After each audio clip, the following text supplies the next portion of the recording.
কি বলছে? বক বক 5 লক্ষ বাপের 5 লক্ষ টাকা খরচ করে হ্যাঁ। মালয়েশিয়া এসে সেরে হ্যাঁ। আমরা দেখতেছি মালয়েশিয়া চরের ভিতরে বক করে আছে। সেই বকটা আমরা ধরবো কিভাবে সেটা আমরা দেখতেছি। তার মধ্যে যে আমার এক কাওয়ান এসে আমার গালে কিস খাওয়ার জন্য অনেক চেষ্টা চালা যেতেছে, কিন্তু আচ্ছা। না।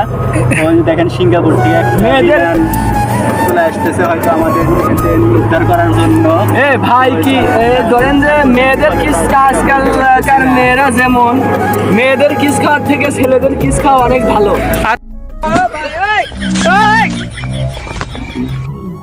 আচ্ছা, আপনার কাওয়ান এটা না?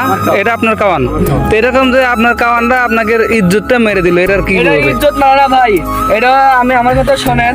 আজকালের মেয়েরা অনেক ভণ্ড এবং সরি ওটা করা যাইব না, অত ক্যারেক্টার লুজ করা যাইব না। যাই হোক, এখন মেয়েদের কিছু করার থেকে